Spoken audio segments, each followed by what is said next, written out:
Yeah, thank you and welcome everyone for being here. For those who are joining live and those who are listening to the recording, this is such an important topic and on food justice, and we really wanted to come together and share and collaborate and with other people who are on similar missions on such an important topic, which has many layers. And my name is Carrie Tidwell, and I'm looking forward to sharing on this subject along with 5 other amazing women to really bring awareness and open up this dialogue for connection and collaboration, and the importance of this subject and how it affects every one of us, especially in communities and certain communities that we'll be going into even more. Um, so we were asked to share like what food justice means to each one of us. And simply put, what food justice means to me is everyone having access to clean water and fresh food, no matter where you live, what your background is, and what your economic status is. I really truly believe this is our birthright. Um, and everyone should have access to this without harmful chemicals and pesticides, and just having just what nature intended us to have in the first place.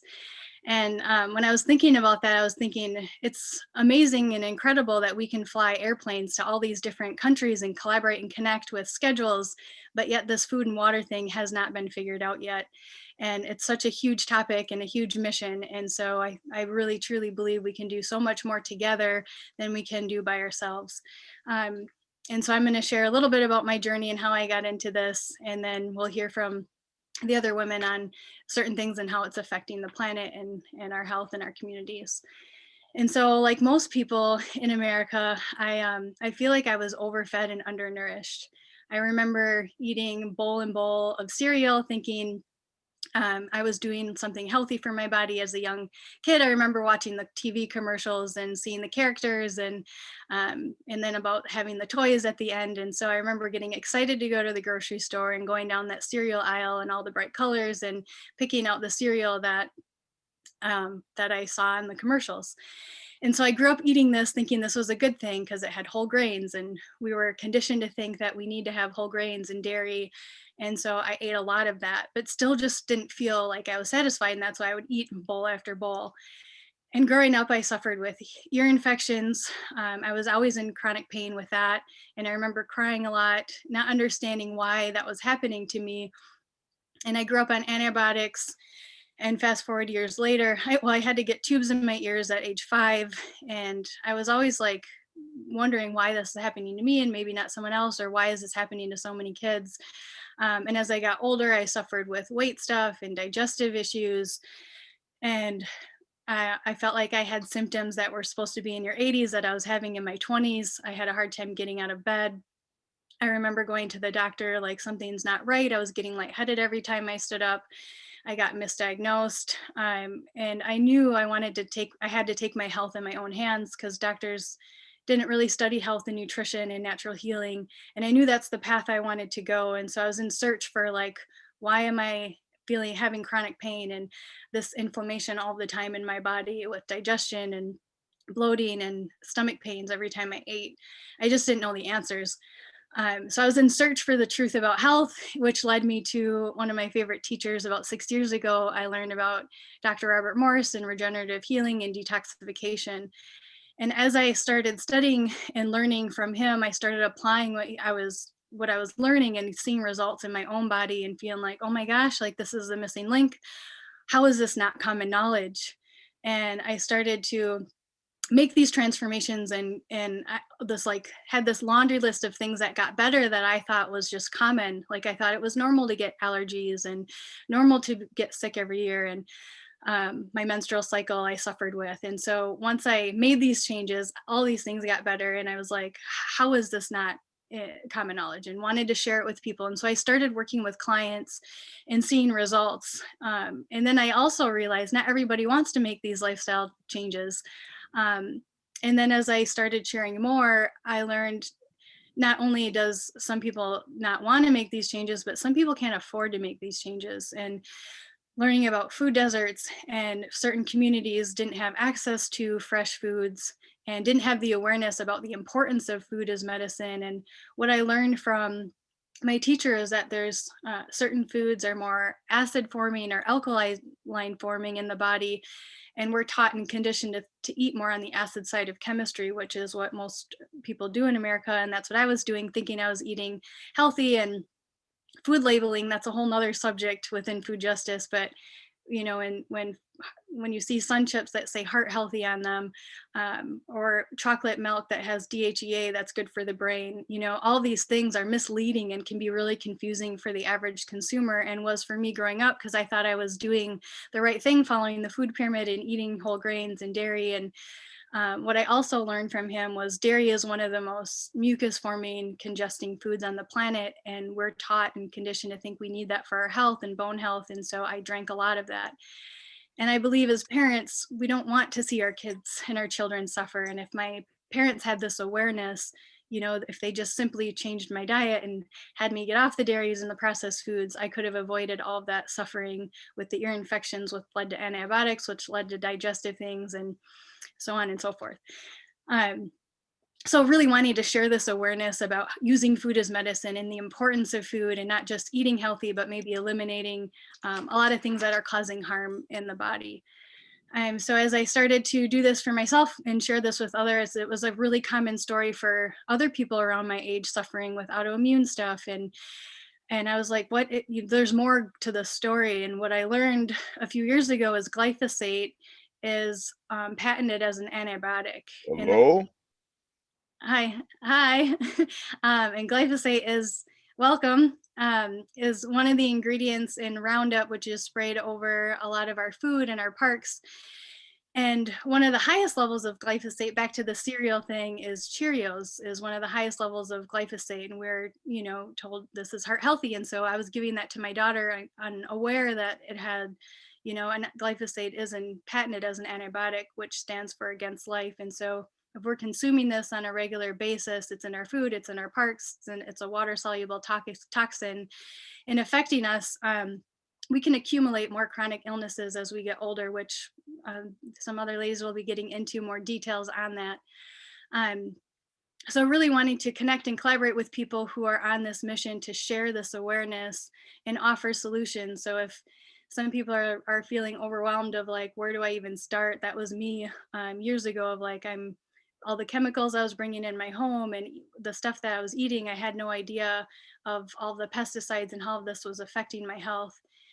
And so we do have 30-day transformation protocols that we can help people with if you're wanting to do that. But we're really opening up this conversation to connect and collaborate with more people. I remember feeling helpless when my daughter started going to school and I saw what they were feeding at school lunches. And I remember calling to figure out, can we, get more fruits and vegetables in their lunches? And there was nothing I could do. I felt really helpless. And so really grateful to have this connection and collaboration to connect with more people on similar paths.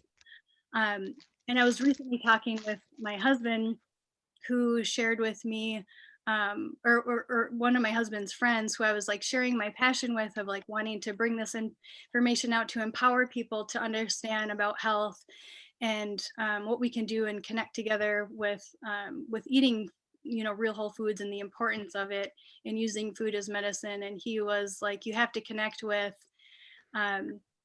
connect with Michael Cheney, who is on this call, and he is doing amazing work in North Minneapolis. And so part of sharing solutions, I really want to highlight people who are doing good work in this realm of food justice and helping our local communities. And I just recently met him a couple weeks ago and briefly heard his story, and just wanted to highlight him. He started a nonprofit called Project Sweetie Pie, and is helping do community gardens. So he's done 15 to 20 community gardens for people in North Minneapolis, and creating a space for youth to come in and learn about the importance of where food comes from, and getting involved with community gardening, and helping with that in local communities that don't have access to fresh food as easy, or maybe can't afford it. And so part of some of the solutions I wanted to share is first to have the awareness. And so it could be really helpful to start with watching documentaries to learn about what's happening. So some of my favorites, and we can share this at the end with the email that will be sent out, is Kiss the Ground is a great documentary to watch on this subject. And we're only as healthy as the health of our soil, and our soils are becoming depleted. And this highlights that really well, along with Food Matters, Forks Over Knives, Food Inc., Hungry for Change, Game Changers, Forks Over Knives. All these documentaries can be really helpful to understand and have more awareness about the importance of food. So in voting with our dollar, when we buy certain foods that are grown, in healthy soil and regenerative farming and organic practices, we're saying we want more of that. And there's a statistic that I heard is if only like 12% more of people bought more organic and regenerative farming, that would bring the price down for everybody. So for those who can afford it, to really vote with your dollar and support people who are doing good work with regenerative agriculture and organic farming, to support our local communities, our local farmers markets, create these conversations and ask, what type of farming practices that you're having, and get to know your local farmer or community of people who are doing good work, and connecting with people like Michael Cheney and the Sweetie Pie Foundation here in Minneapolis, and get to know wherever city you're from of local community gardens or your local farmers, and supporting them doing good work. So that's one of the solutions. And then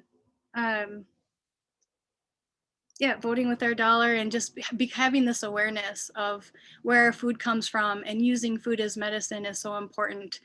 I'm seeing more and more kids coming into the world with food allergies and eczema and all these things that can be avoided if we understand how to take care of our health even before we have kids, so we can pass down a healthier generation. Because what I also learned from Dr. Morris is we pass down our strengths and our weaknesses to our kids. And so if we can take this time to take care of our own body and our own families, and share this awareness, and help communities who are underprivileged to connect with community gardening and all of that, we can pass down a healthier bodies for ourselves and our families, and then not only for that, but for our future generations to come. And so thank you for being here and listening, and taking great care of yourselves. And I will pass it along to Carrie Drinkwine, who will be sharing more about chemicals and pesticides and how it's affecting our health and communities. So thank you. Thanks so much, Carrie. It's great to be here. I hope my sound is okay, but I wanted to chat with you all today about chemical pesticides, and Carrie Tidwell touched a lot on that. And we have several different components to this deep topic. So the main constituent to chemical pesticides is glyphosate, which is an active ingredient in Roundup. It's also spun off into many other brands of weed killers that started being sprayed in 1980. So in 1980, we started seeing this green revolution, or so it was called, which means that farmers could start spraying this on their crop. And in its origination, actually, it was spun off of Agent Orange, and it was more so started in our yards, like people using it on their lawns, and the runoff was going into our water systems. Well, farmers at this time weren't actually really using it because they noticed it would kill everything. It would kill their crops. So this is how they started synthesizing it into what is now known as, Roundup or glyphosate, where they learned how to genetically modify corn and wheat and soy so that they could be directly sprayed to develop a faster harvest of their crops. So wheat is generally sprayed to be fast dried so they can get 2 harvests of wheat instead of 1. And so they've genetically modified these plants to be directly sprayed with this neurotoxic chemical. This chemical causes a ton of injury in our gut lining. It tears holes in the tight junctions, which means that the outside world and the immune world are one. Basically, everything leaks into the immune system. Hello, Carrie. I can't hear any audio. Carrie, do you want to connect with maybe Michael and see if you can help him get connected? Okay, great. So I just want to bring light to what we're dealing with food justice, and Carrie touched on it lightly. And so obviously we know like we here believe that organic sustainable nutrition should be a right, not a privilege.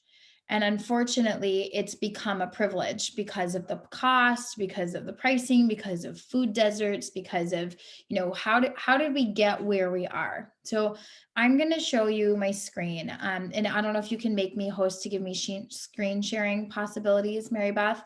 But I want to show you a little map of how we got here and what we're dealing with segregation. And I also want to bring a little science into understanding if you are a black of black skin, you actually have a less ability to synthesize vitamin D because you're so used to being so close to the equator and your origination of your species. So the farther away we are from the equator and the farther away we are from the sun, the Black community is actually synthesizing less vitamin D and needs to be educated on how to supplement these things from sun foods and real organic foods. But I'm going to get into this right now. Let's see if you can share. Okay. So let's talk about, there's actually something called Cancer Alley. And so this connection is, glyphosate is the number one neurotoxic chemical, cancer causing chemical that we're seeing causing non-Hodgkin's lymphoma, autism, ADHD, several autoimmune diseases. But we're seeing a really concentrated level of dis-ease and something that's called Cancer Alley, which is an 85-mile stretch along the Mississippi River between Baton Rouge and New Orleans. And the river perishes out of Louisiana. So Louisiana actually has the highest toxic pollution air in the United States, like in the entire developed world, actually. And it contains numerous amounts of industrial plants. So we're not talking just glyphosate, we're talking industrial plants, people producing petroleum. I'll get into that in a moment, but locations in this area are with a cluster of cancer patients have been covered by the news media, leading to what's called Cancer Alley. So if we actually map out the Mississippi River, this is where we collect 85% of the runoff from glyphosate, which is that chemical that we are now farming with in order to fast produce genetically modified food that is not only nutrientless, but is very damaging to us. So the glyphosate damages the soil, it damages the plant, it makes the plant unable to produce its essential amino acids, which are required for human life, and it depletes the microbiome of the soil. And that's what it does to the soil. Now, to the people, it's causing that same hypoxic injury to the gut lining, and it's causing leaking of our membranes throughout the body. So we're seeing a massive increase in cancer and autoimmunity to people that are exposed to this environmental toxins in the air and through our food sources and our water sources. So if you look at this map and you map out the Mississippi River, where we collect 85% of the runoff from glyphosate, the last 90 miles of the Mississippi River has the highest level of cancer in the entire developed world. And this has increased significantly in the last 25 years. So oftentimes there's a belief that like, oh, the South just doesn't have the knowledge and they eat soul food and this and that. This is actually pretty disproven. I mean, we know that what we put in our body matters, but the increase in disease in these communities actually has increased in the last 25 years since the exposure of glyphosate has increased. So we see a direct correlation to the dis-ease happening in the body. So if you look at the National Air Assessment Cancer Risk, 95 to 100 percentile range of toxic air in these areas. So this is that 80-90 mile stretch here from Baton Rouge to Louisiana. And this is devastating. I mean, absolutely devastating. The only white zones are way over here and up here. But disease was actually not rampant in these communities over the last 200 years until we started poisoning their water with glyphosate in the last 25 to 30 years. This range right now has the highest levels of COVID-19 deaths in the US, and they are 50 times more likely to develop cancer. 50 times more likely. I already mentioned that Louisiana has the most toxic air in the US. And on average, Black people are exposed to 1.5 times more particle pollution than white people. So we need to look at how and why. And so this next map that I'm going to show you is Minnesota, Montana, Michigan, all the way down through the Louisiana and the Baton Rouge area in the deep south have the highest cancer rates. Well, look at this map. So this is starting from Minnesota, Michigan. So we're following this trend is, okay, this isn't just only impoverished communities. Like how did this happen? And this is because of the glyphosate runoff that's going down the Mississippi. Now, so we see these percentages and look at the Black populations here is highly concentrated with Black population. Well, why is that? So the idea that we kind of look at from the allopathic world is like, oh, generally speaking, the Black community has more disease. This is not because they're genetically weaker. This is because of their exposure to environmental toxins, lack of proper food and organic nutrition. And so then we have to kind of backtrack. These risks are not distributed equally among communities. So I just want you can look at these maps later. I'm not going to go deep into this, but these areas, it just takes my breath away. I'm going to try to keep my emotions on track. This is an intense topic.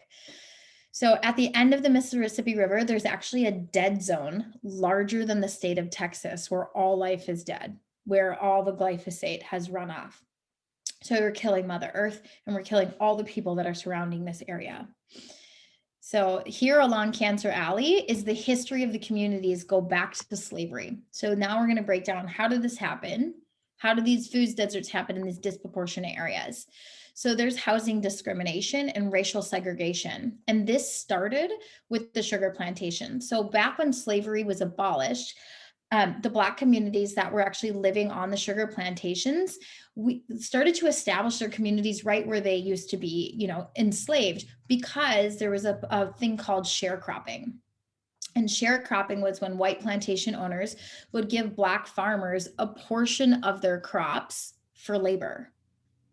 So they would get like a portion of their crops for labor, and then it would push Black laborers into debt and poverty. And so they're forced to like live in these small confined areas where they were being given this portion of their crops. Like, this is what you get. And so they would develop their communities there, and thus started to begin the Cancer Alley, where the slavery was the highest, where the Blacks were started developing their communities. This little map just says race and place. That was the opportunity they were given. So if we look at the references here, this shows an area of what used to be the most sugar plantations. So we have cotton plantations, sugar plantations, other plantations, creeks, rivers, and lakes. And so we see the most of this happening around cotton and sugar plantations. And these were all along the Mississippi River. So there was land trading until the 1940s. And so here's what happened. After the land trading for land in the 1940s, the petrochemical companies came in. And the petrochemical companies set up their facilities right next to Black communities. Yes, Carrie, this is Michael Cheney. Can you call me back? I don't see if there's there is a that real quick, telephone Mary Beth, or is that me? to hear the presentation. Thanks. Okay. All right. We got it. So petrochemical companies actually began to set up their facilities right next to Black communities.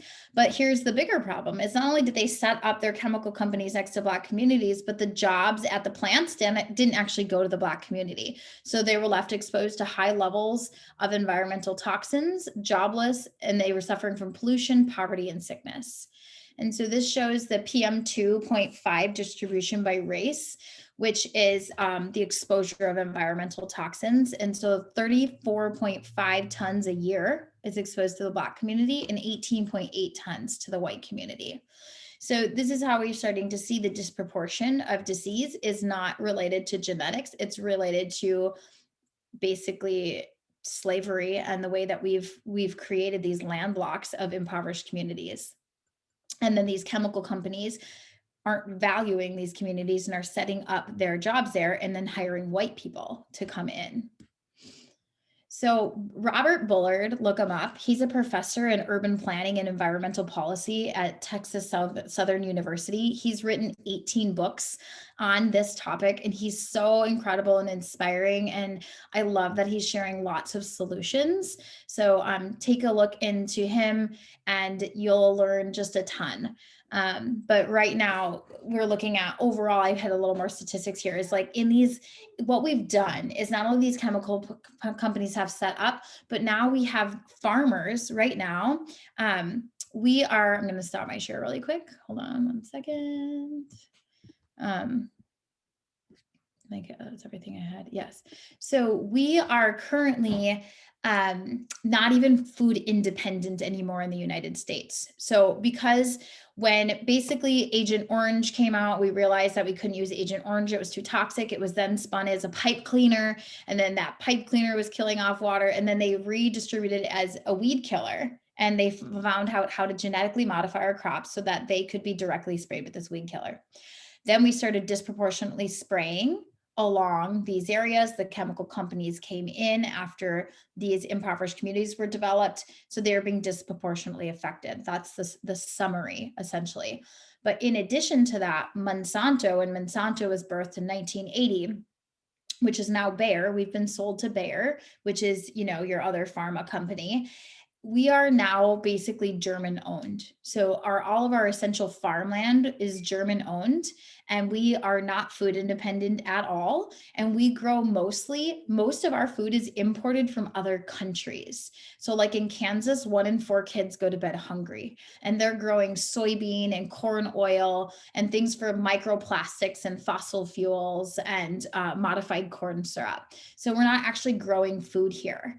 And the farmers are being distributed like stipends by the government to grow these cheaper crops to produce more fuels. So we're not growing food, we're growing fuels, which is contributing to the cancer and the degradation of the land. In addition to, the degradation of our soil and our human health all simultaneously.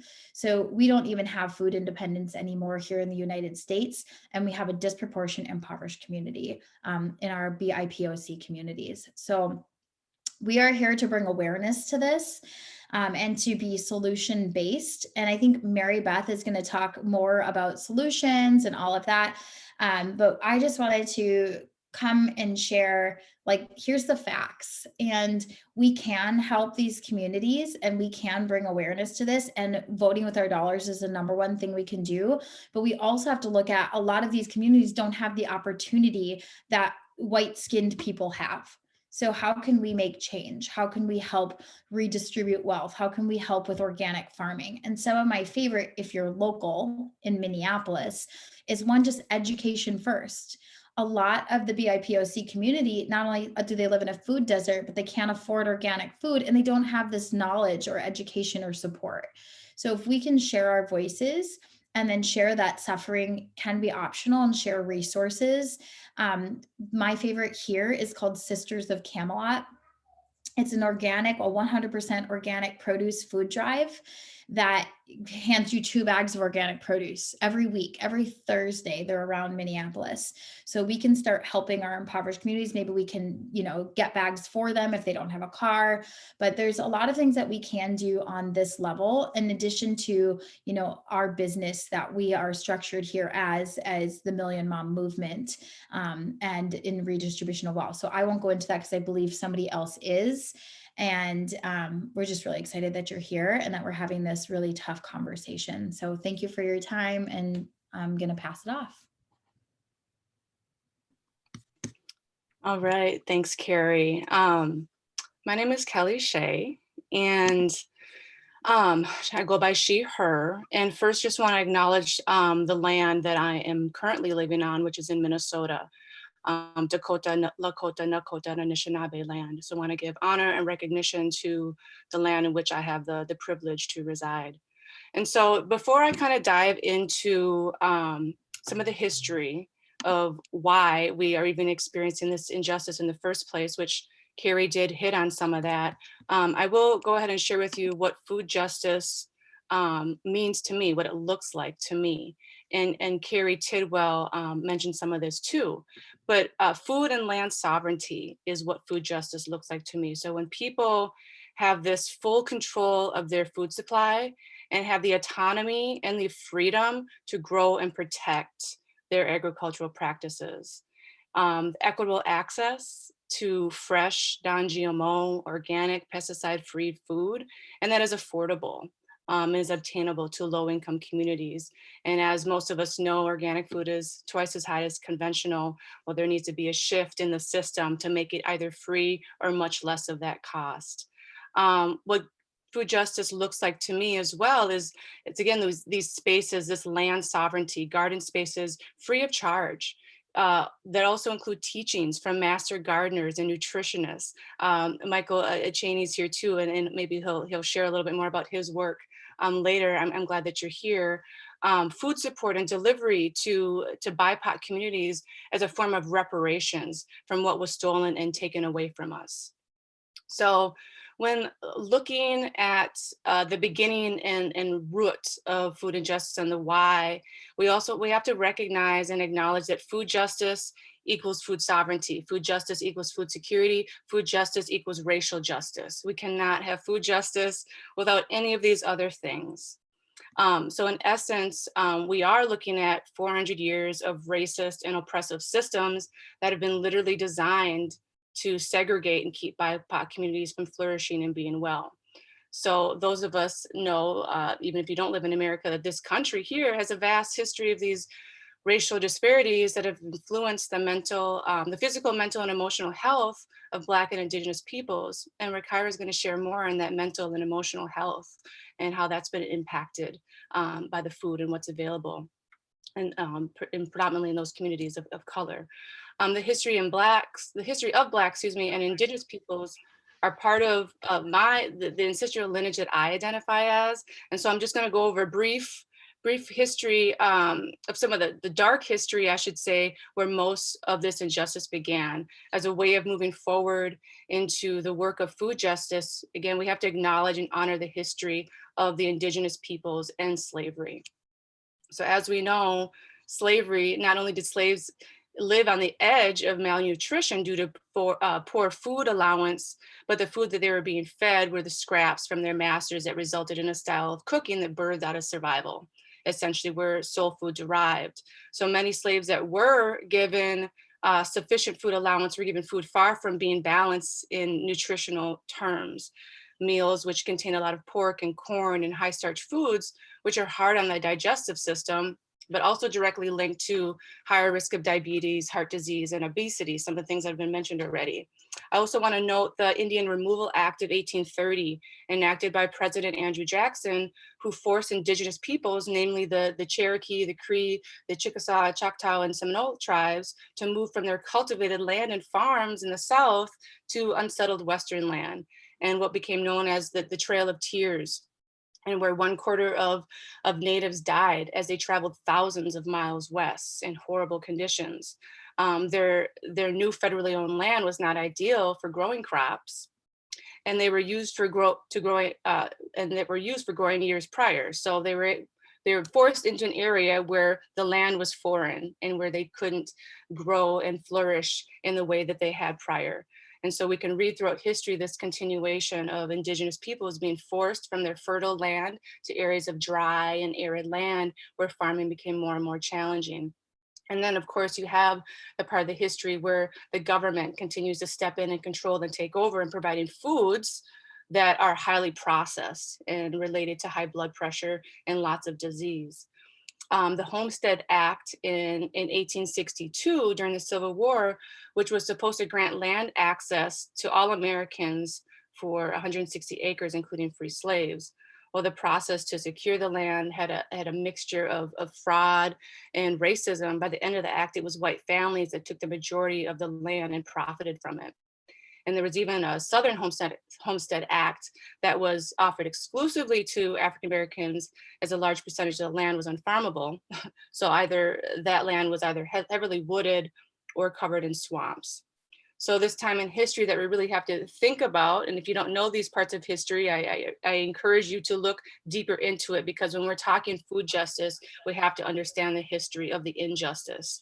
So this time in history during emancipation, Reconstruction, and land redistribution demonstrates the history of Blacks having little to nothing to build and generate wealth in regards to land and food sovereignty.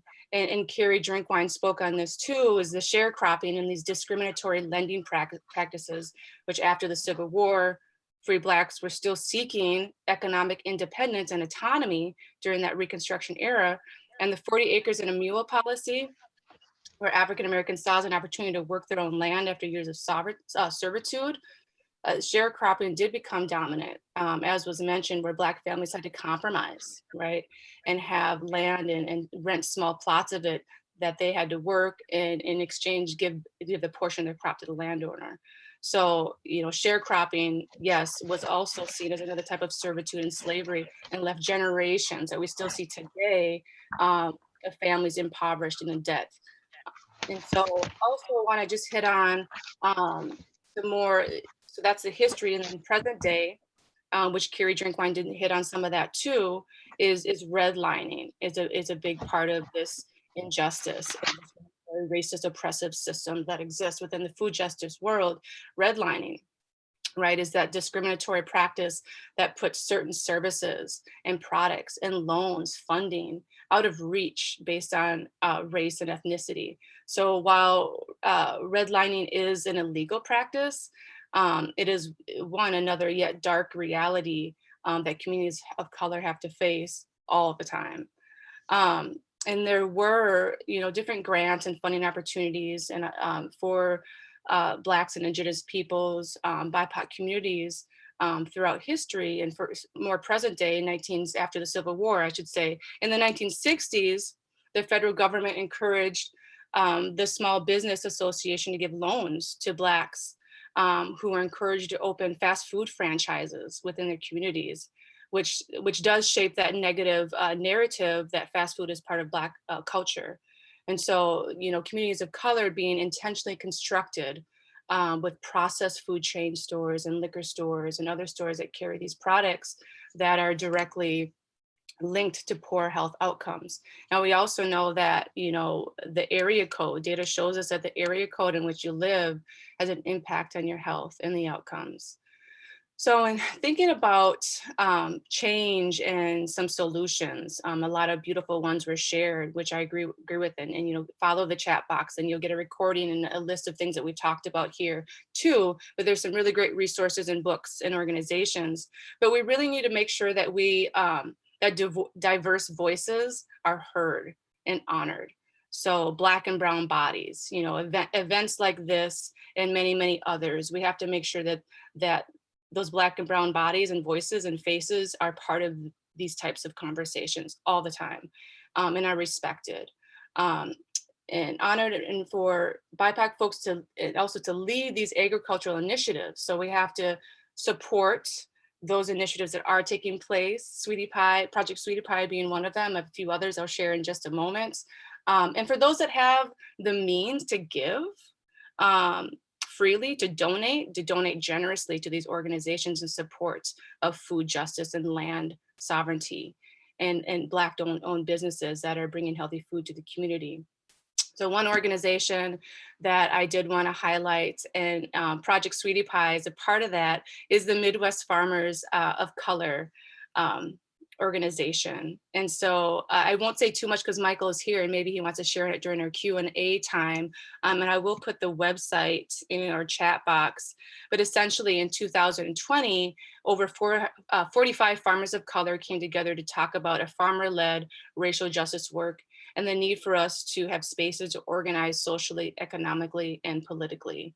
And so there's a number of different BIPOC farmers that are part of this initiative to bring land sovereignty and food resources to the community. Divine Natural Ancestry is another organization that I wanna highlight as a resource.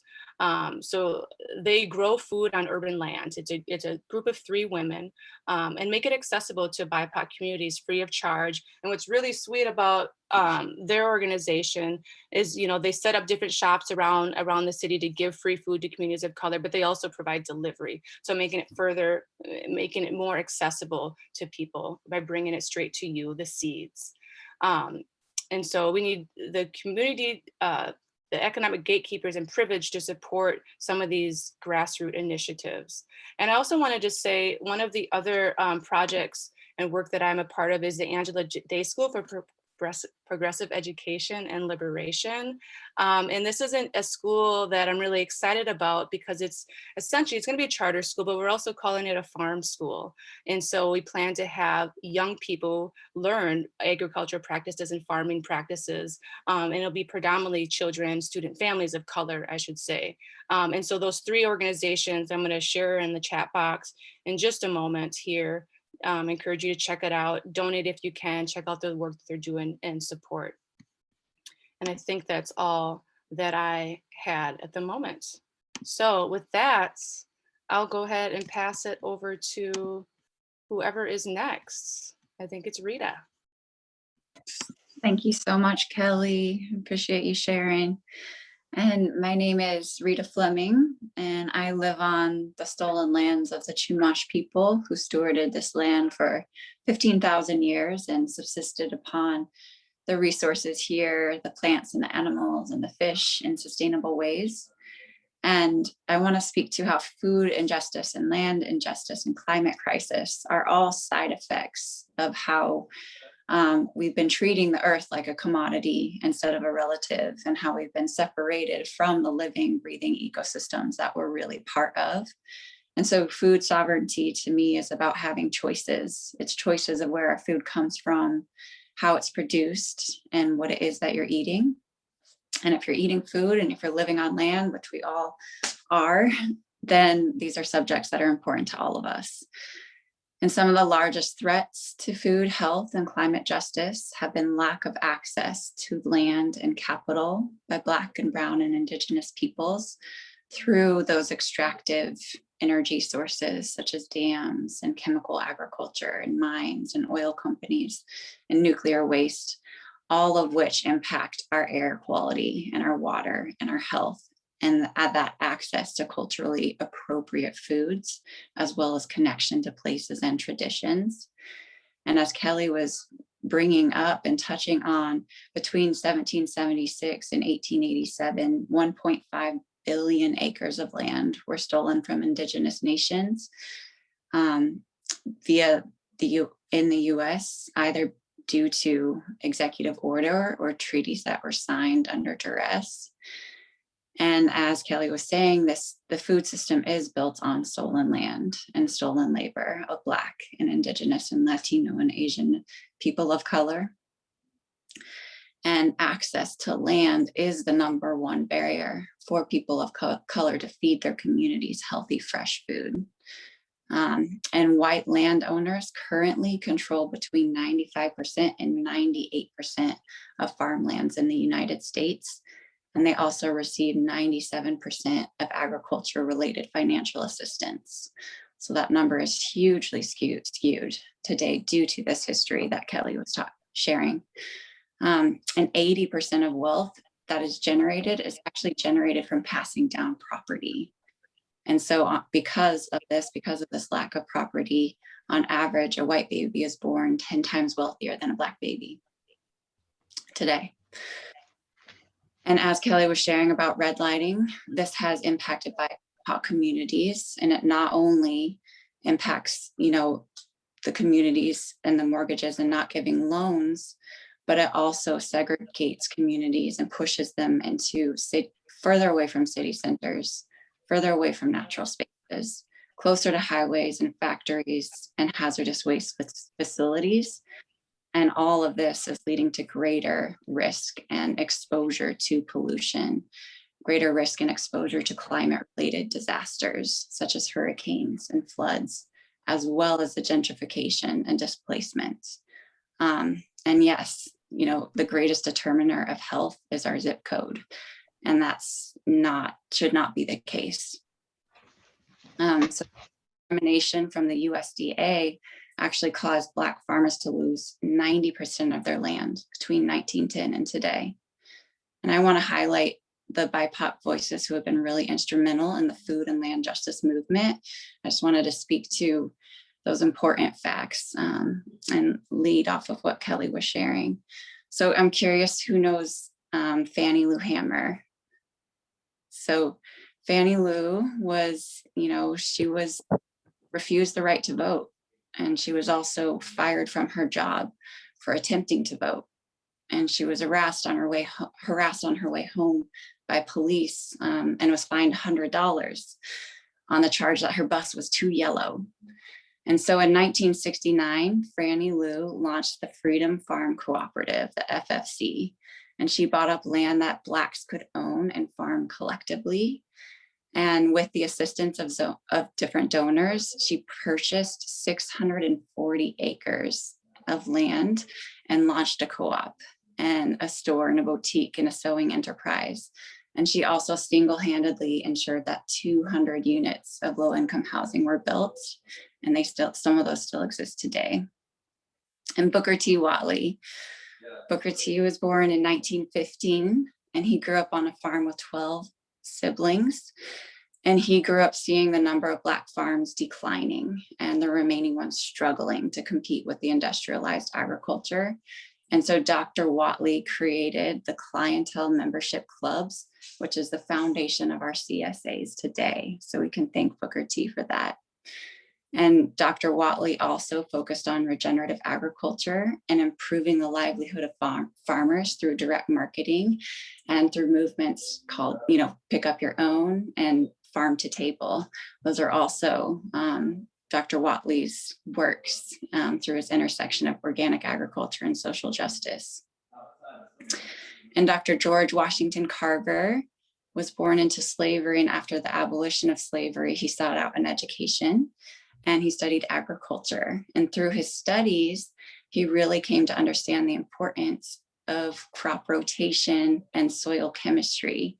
And so he learned that through years of growing cotton, it depleted the soils. And so what he did is he started to grow nitrogen fixing plants like peanuts and soybeans and sweet potatoes so that the soil could be restored. So we can really thank Dr. Washington Carver for that message and that important message of crop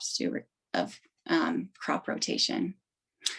And then Leah Penniman, she's amazing. She's the co-founder of Soul Fire Farms, which she founded in 2010. And this is a community that's really focused on uprooting racism. And she's impacting over 10,000 people a year, really working towards training and creating opportunities for Black and Brown farmers, really focusing on reparation and land return initiatives, and also food justice workshops, as well as home gardens for people who are impacted by food apartheid. So she started the Soul Fire Farm because she was having to walk 2 miles every day with her baby stroller to pick up fresh vegetables that cost her a quarter of her rent. And so that was kind of the birth and the foundation of a Soul Fire Farm. And then Winona LaDuke, she is a huge inspiration of mine as well. Winona has spent her life protecting her land and her culture and her community from different oil companies and mines and nuclear wastes. And she graduated from Harvard with a degree in economics, and she moved to the White Earth Reservation in Minnesota, and she became the reservation high school principal.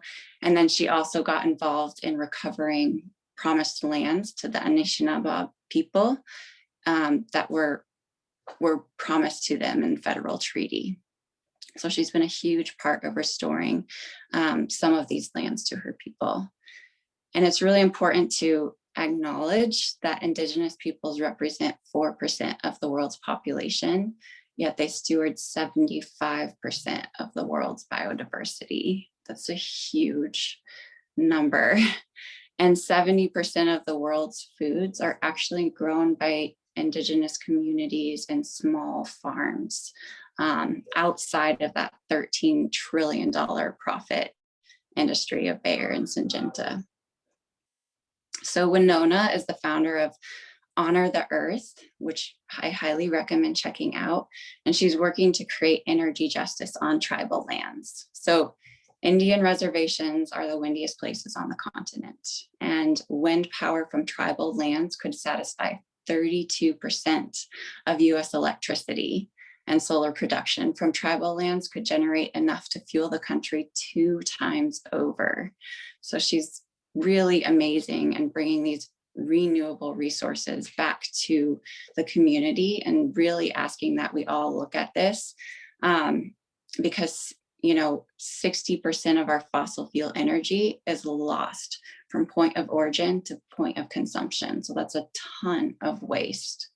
And she's also working to grow hemp in her community to reduce and end that single-use plastic waste, and also to use for materials and container and clothing. So she's a boss. And I think it's really important to mention that once there was 50 million buffalo that roamed, and these buffalo were slaughtered to take away the native people's food sources, their culture, and their medicine. And now in place of those 50 million buffalo, there's 28 million cattle.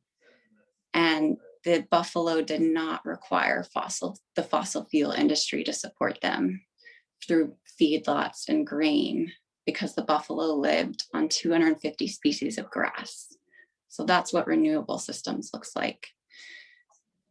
So Winona has dedicated years of her life to fighting Enbridge, which is the single largest consumer of energy in Minnesota.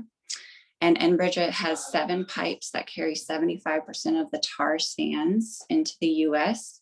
And they want to abandon some of these pipes that are disintegrating. And rather than take care of and clean up these pipes, they want to build a new pipeline. And that is something that they're fighting right now. So Enbridge Pipeline 3 is planned to go straight through the Anishinaabe sacred lands. And that's where they've been growing wild rice for thousands of years. And that's their medicine and their culture and their identity and their stories. And so this pipeline going through there, it not only impacts their right to grow, but it's going to pollute their water and their fishing and impact their lands. And so Enbridge Line 3 is equivalent to adding 50 new coal-fired powered plants, which is 220 million metric tons of carbon into the atmosphere. In a time of such climate crisis and ocean acidification, this is not a good idea. We need to be focusing on regenerative and organic agriculture, which is pulling that carbon emission out of the atmosphere. So please go and to stop Line 3, to send a letter to President Biden to really share your voice on this topic, because if we all come together, we can actually stop it through policy. So Winona is also working on restoring the rights of nature. And the rights of nature is recognizing and honoring that natural ecosystems, including trees and oceans and animals and rights, all have rights, just as human beings have rights. And we, the people, have the legal authority and the responsibility to enforce these rights on behalf of ecosystems. So the ecosystem itself can be named as a rights-bearing subject in the standing of a court law. So that's pretty amazing. And in India, the Indian court has recognized the Himalayan glacier lakes and forests as legal persons to protect and help to curb environmental destruction. And then also in New Zealand, they've granted legal personhood to one of the rivers, and 2 guardians have been given the role to protect that river. So it's so important that we're restoring land and capital access to those who it was taken from, because $13 trillion was lost in Black communities due to stolen land and slavery. It's important to protect the lands from large extractive corporations, and it's important to protect the rights of BIPOC communities from being exploited. And the EFOC is an organization who is working to reconnect people of POC farmers to the land so they can grow healthy food and medicine in their community. And they plan to accomplish this by acquiring and returning land to Indigenous nations and respectfully connect Black, Asian, Latinx, and other POC farmers to land while centering and respecting Indigenous sovereignty. So I have a list of amazing BIPOC communities who are working to restore health and land and culture. And those are the people that have been the most impacted. So they need to be the ones that are in the leadership roles of this movement in order to ensure that more harm isn't created. So we'll send that list over of different organizations who are really leading this movement. And I'm going to pass it off to Rikyrah.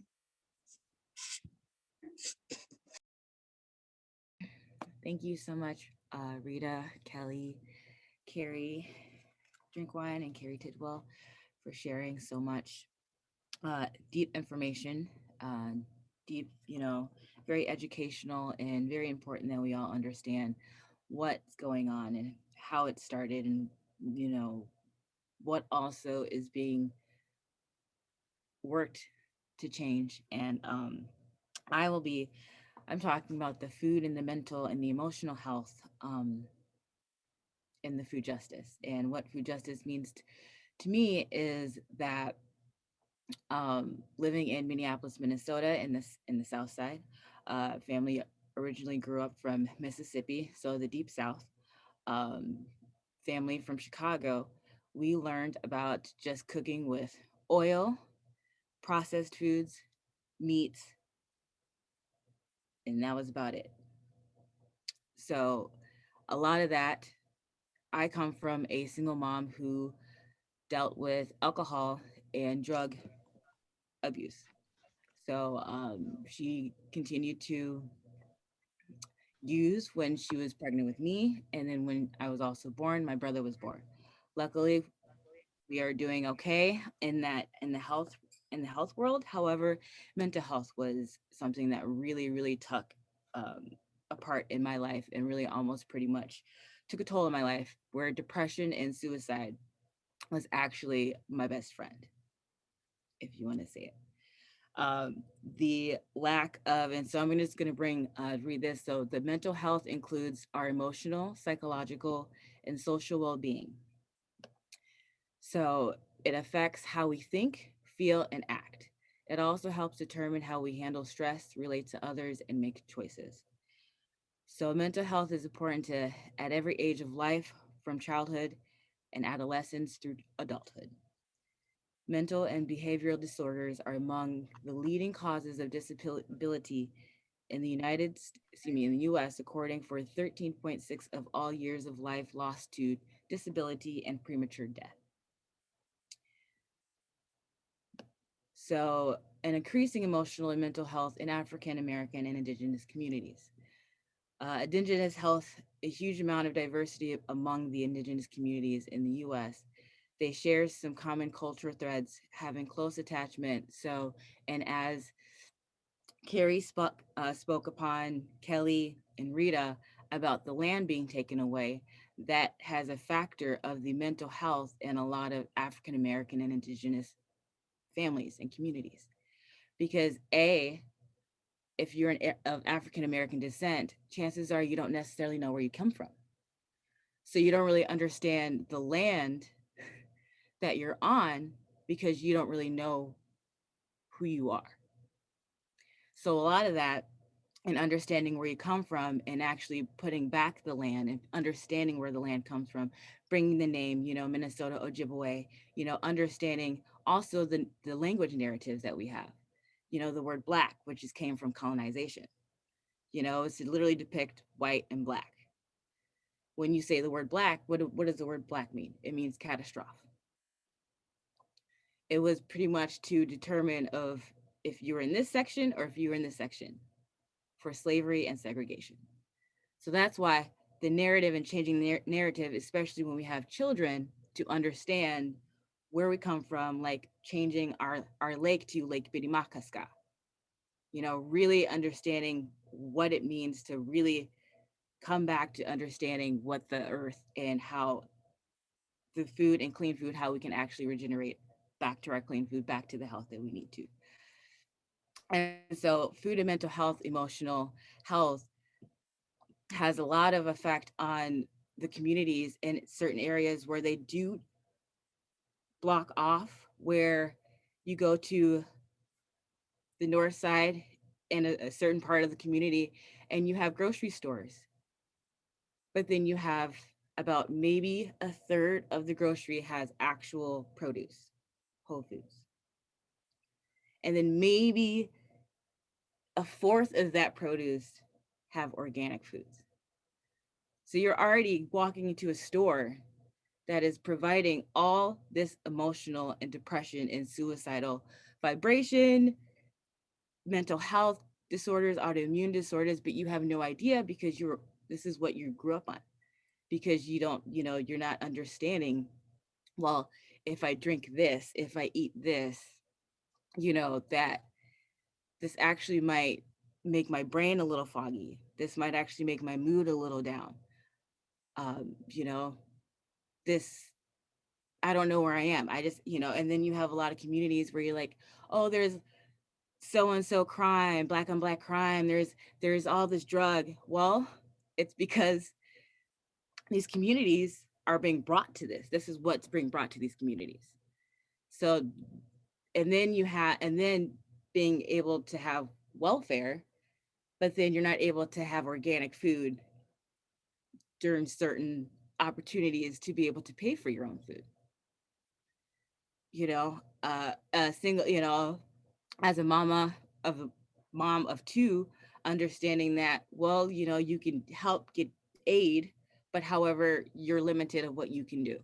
So you're going to continue to eat these foods that are so processed that you don't really know what you're eating, because that's just what you're able to do, but not actually learning the proper way of where the food comes from, how it's created, from the land, the beauty, the worth, knowing your worth, and understanding the worth of the land, that was created by us, created by the indigenous. So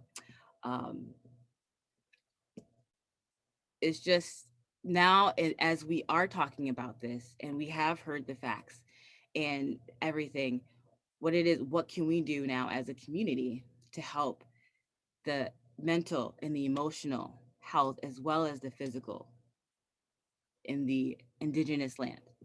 And so being mindful is one thing. So being mindful when you stick to and so how can we have access? Kelly talked about there are different places that are doing where you can come together and grow your own food together in lands and native lands. And I've actually, seen a few and know about that. But there's also in the inner cities, that there are, people who are over north side are having an actual area of land where you're growing your own food and you're able to come in as a community and learn how to grow your own food. So really reaching out to the community and really teaching the community that, you can use kale for collard greens. You don't need to eat the green ripe potatoes, okay? Because the green were, that was given to us as indigenous people because the red ones were already taken away. You don't need, just understanding that, like, you can change the way you think about food and understand food, but it does take that community to understand what it's doing to our body and how it affects our mental health. So some steps is to teach in schools like Kelly. I'm so grateful for her and her community of, creating this school for, so many children to be able to have a future of understanding the truth, but also learning how to be their own selves, but also truly in a natural way. I think it's very important that we teach, how to grow your own garden, where the seed comes from. These are steps that you can start doing. So these are steps that if you know your community, if you're in certain communities or know people who are talking about what can we do in our communities, these are steps that you can do as well to help the African American and indigenous communities, whether you are POC or not. Because especially I think right now it's important that we come together. But yes, let the African American indigenous speak their voice and listen to them, but then support them in what it is that we can help to really change, because it starts with us. And we can't point fingers anymore because now we are the ones that are responsible. So with all this knowledge that we're taking this, we know this, okay?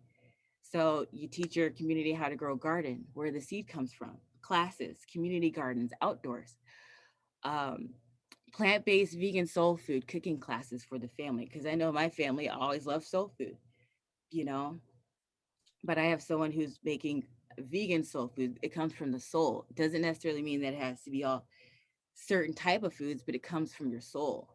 Good, rich, healing foods. And how do you do that? Well, that's maybe one-on-one Zoom call, maybe one-on-one virtual, maybe, go, even if you're down south, you have a friend, go over their house, kind of figure out what you're going to cook. Like if you like cornbread, if you like this, you can make it delicious, but it also takes a little bit of time and a community and support. Meal prep for the week. This is all the mental and emotional that you can start to really build in creating a cleaner and healthier lifestyle, if you are having low funds in, low income communities. These are really great steps for you also to help your community. Stay hydrated and drink water. In my mental state, my emotional state, and, after, like, it's staying hydrated is the number one thing, but it's something that, you're not really, but my mom didn't really know too much about that. My mom didn't know about broccoli until I was about 7 months old. That's scary. Read labels, reading labels.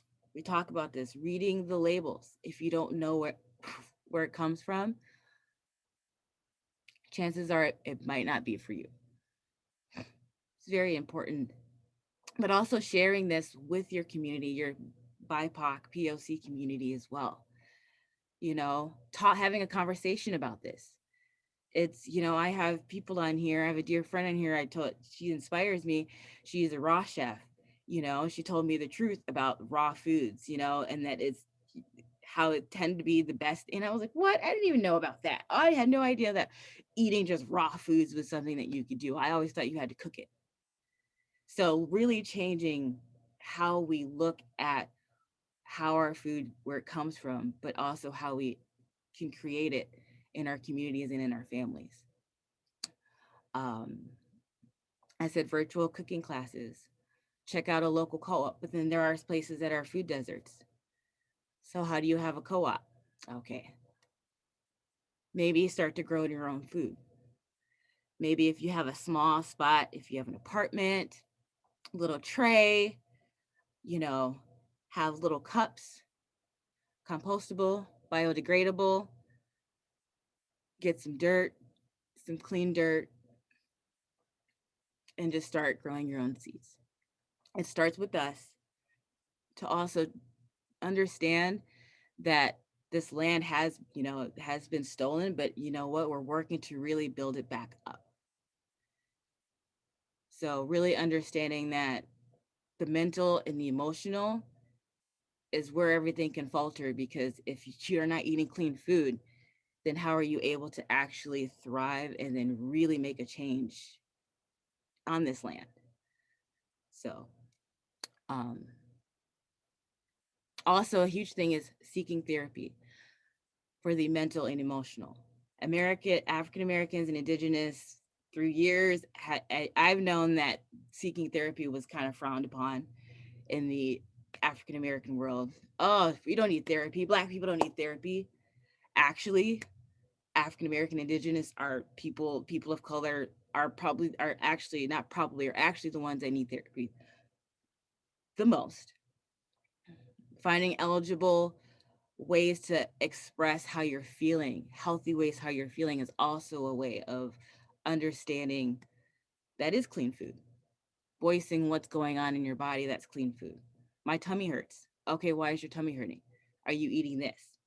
Rather than my tummy hurts. Okay, let me give this to you so you can prescribe and you can just put that pill in your body. So the African indigenous really have to understand, like, the food is the medicine, the clean food is the medicine, but we also can help support our team in the mental and emotional vibration. Oh, you're feeling down right now? Okay, how about you try this? This little dandelion. What's dandelion? Oh, dandelion. Give it a try. So that is what I wanted to share, because I feel like on that aspect of the mental and emotional realm and vibration of clean food, but understanding that it takes all of us to really come together and talk about this, and then now figure out how can we actually create this into action and spread this out and keep this going. But it's also that regenerative health. And I remember Mary Beth had mentioned something about 35% in the United States now are actually having, was it homegrown gardens in their backyard, which is very important. There are communities in here that over the north side that have actual gardens that they're growing, and then they distribute to different communities. You know, they actually have a food community where they box up a whole bunch of produce and bring them to. I've gotten friends, oh, I got some, would you like some produce? Yeah, I would love to, thank you. You know, so it's very, very, very important that we as the community, American Indigenous, also take back our responsibility to understand that, you know what, it's originated with us, and now we're gonna continue to learn and step it up a notch. So thank you for letting me share. I'm gonna pass it to my lovely Mary Beth. Bless. All right, thank you so much, Rikyrah, and thank you everyone who's shared here today for sharing your voices, bringing perspective, sharing this education, and thank you all for being here to participate in this dialogue. My name is Mary Beth Flemming, and I reside on the lands of the Ute here in Montrose, Colorado, and I thought we could just take a second to acknowledge that we are all here on lands of the Indigenous. And if you don't know which lands you reside on, it'd be great to figure out. You can find out. It's a beautiful practice to participate in. So what did I want to speak on today? I thought about this long and hard because this is a very, very large subject. And so I thought I would start by just sharing a quote from Nikki Henderson. She is the executive director of People's Grocery, which is a health and wellness organization whose mission is to improve the health and economy of West Oakland through local food systems. And what she says is, food justice is important for everyone because food is culture. Food is your family. Food is part of how we communicate with one another. It's a way we share our love.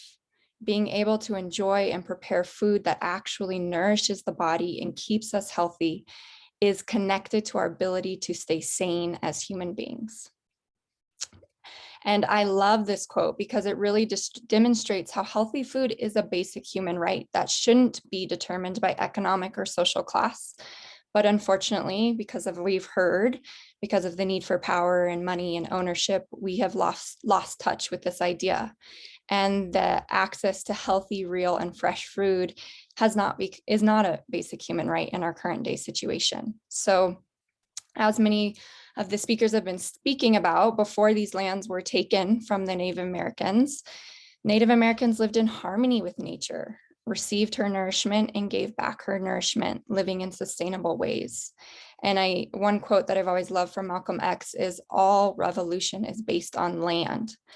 And Rikyrah brought to the point of, knowing who we are, the land we come from. So today, the vast majority of the population is disconnected from this, what land they are living on and where this land originated. And due to chemical and industrial agriculture and the lack of education and access to healthy food and nature immersion, We are faced with these issues that we've talked about that are food deserts, food inequality, food insecurity, and low-income communities of color being the most heavily impacted by food injustice and health injustice as well.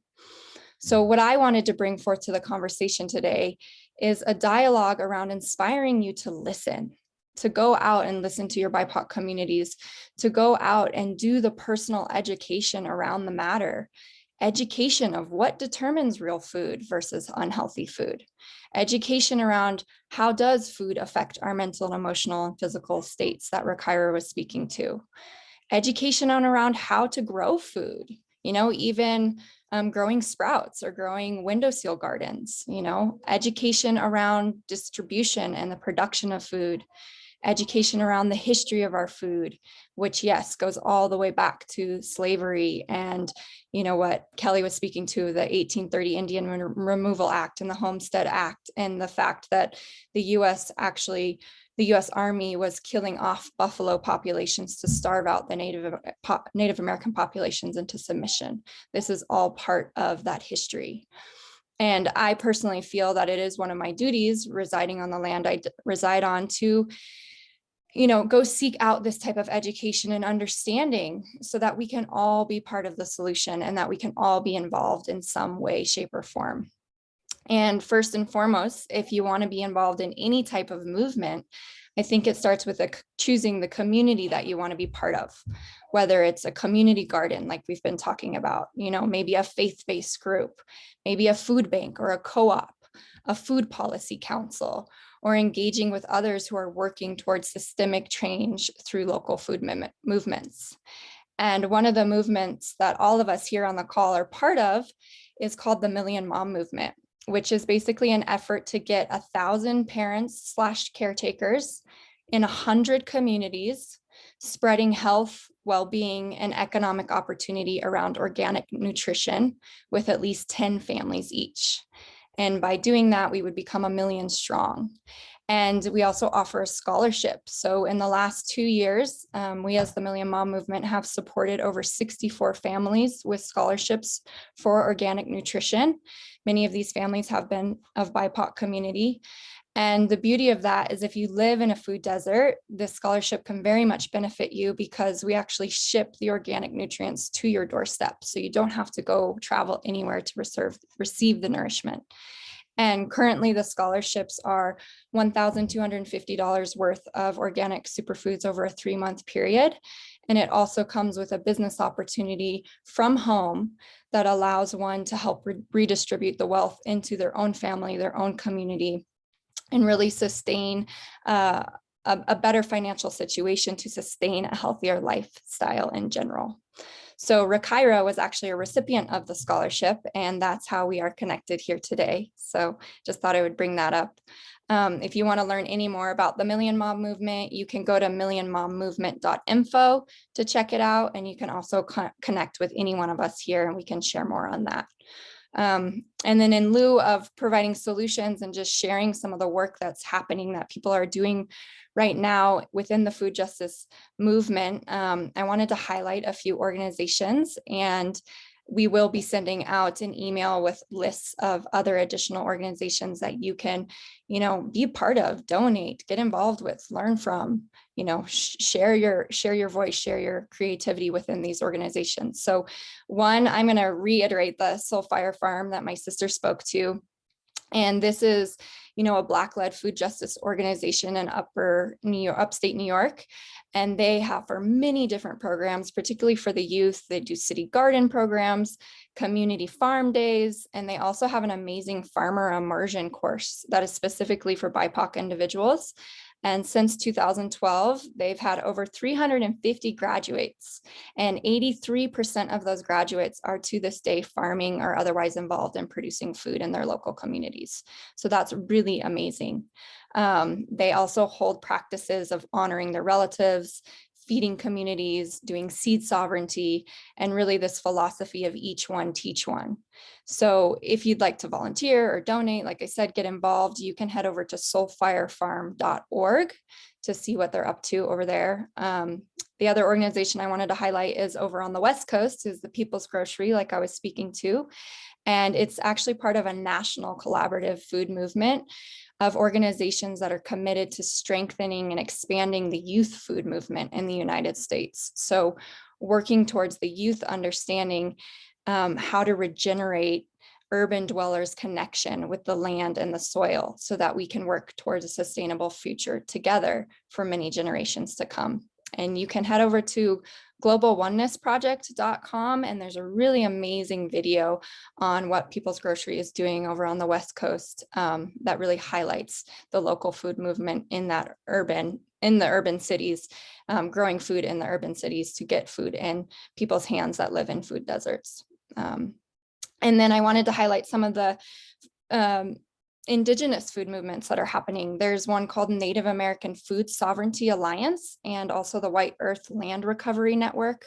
And these are both organizations that work to restore indigenous food systems and support self-determination and wellness and cultures to rebuild relationship with the land, because again, it goes back to the land. And they work with resource development, policy and advocacy, education and health through cooking classes, peer-to-peer mentoring, youth engagement, and even reestablishment of indigenous trade routes. So to check them out, head on over to nativefoodalliance.org.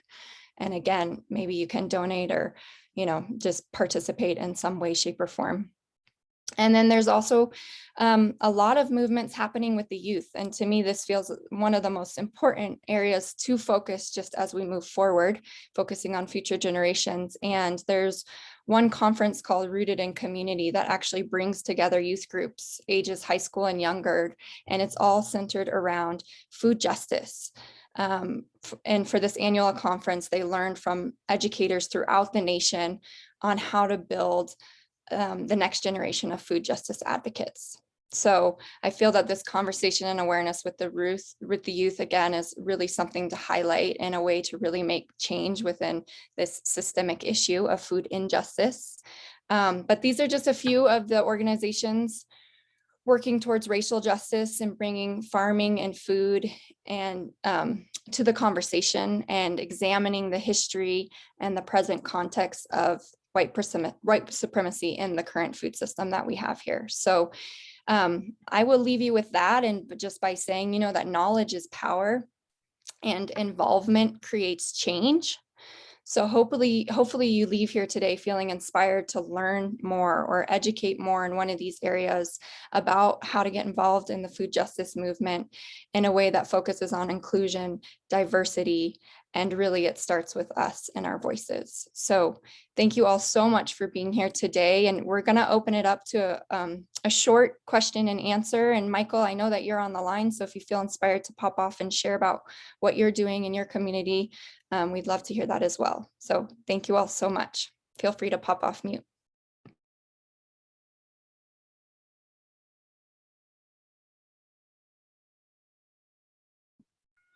Do you need to unmute him since he's on his phone, Mary Beth? Hello. Hello, can you hear me? Yep, we can hear you. Good day. North Minneapolis is going green.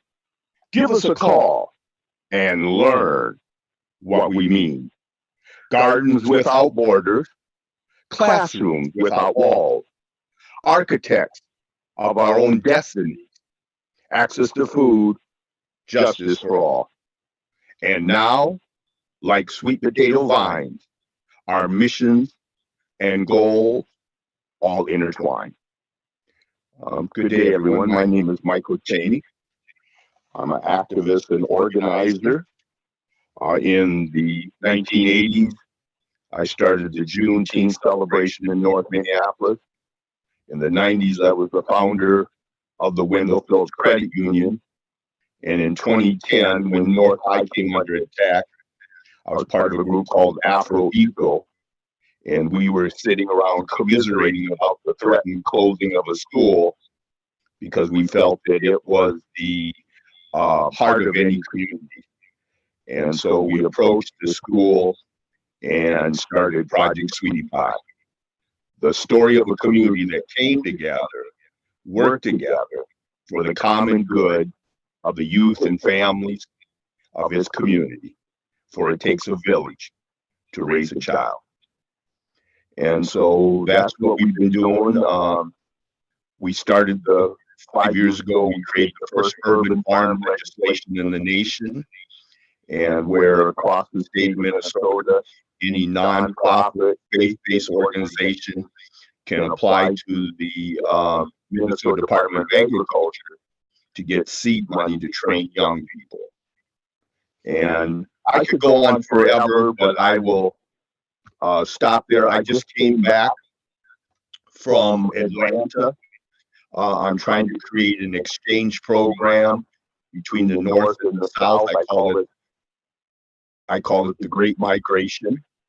And in Albany, Georgia, there's a sister by the name of Shirley Sherrod, who just bought 1,800-acre land of the largest former slave plantation in Georgia.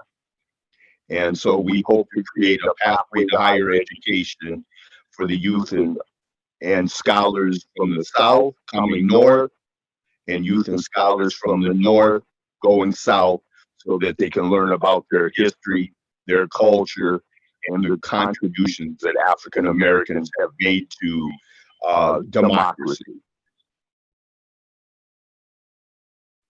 And having been a part of that team with Mr. Cheney 50 plus years ago with the Twin Cities Juneteenth, I can speak to, if you ain't never been a part of anybody's team, Mr. Cheney's team is the team to be a part of.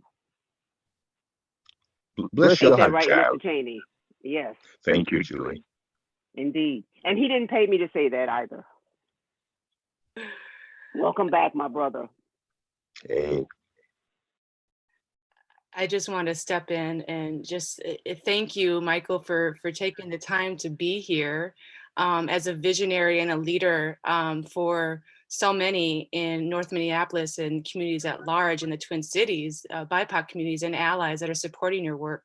You know, you're an inspiration, and your words and your work empower us to continue on the journey of the food justice work that we're doing. So thank you again for being here. I did want to ask you, what is the best way to support your work or get involved as a person of color and or as a white ally? Would it be through the Midwest Farmers Collective, or would it be through Project Sweetie Pie? Well, again, I wear many hats. I am the founder, executive director of Project Sweetie Pie.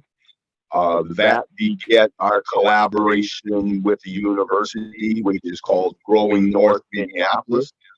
I'm on the coordinating committee for the Farmers of Color, and that is supporting BIPOC farmers across the state and building some autonomy and power.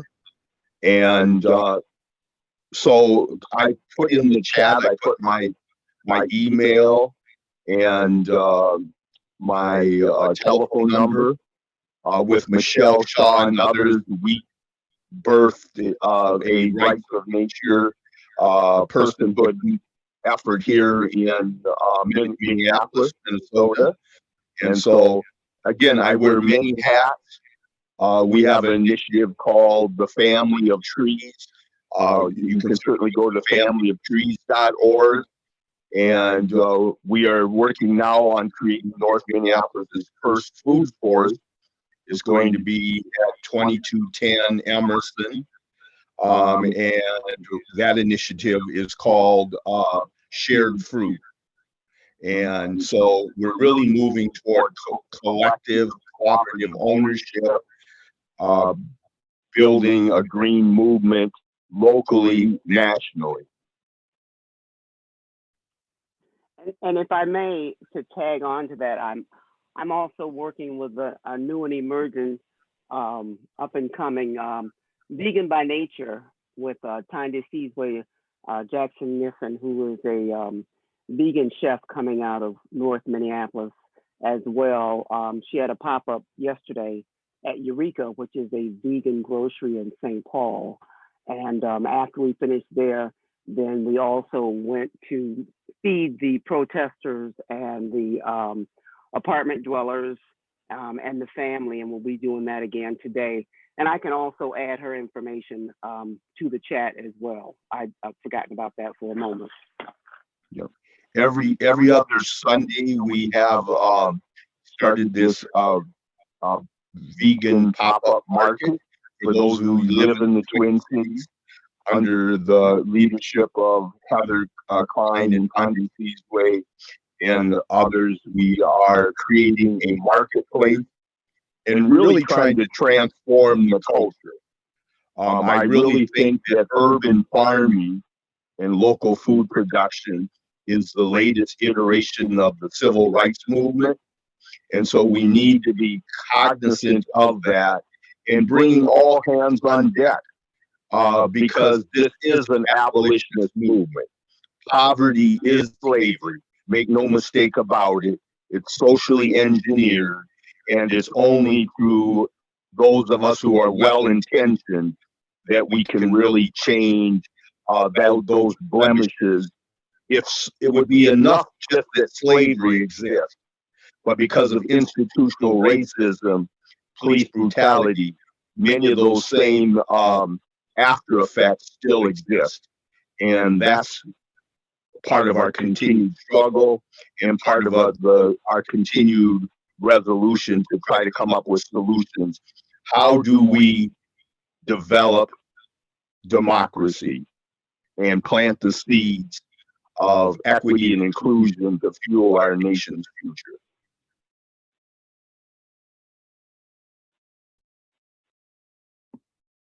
Thank you, Michael, for sharing. I just feel honored that you're here and sharing this with us because it's such an important topic, and to really, I've been having this sense of overwhelm of wanting to share and do something about it. And so seeing this conversation happening is part of that solution of coming together and creating that change together.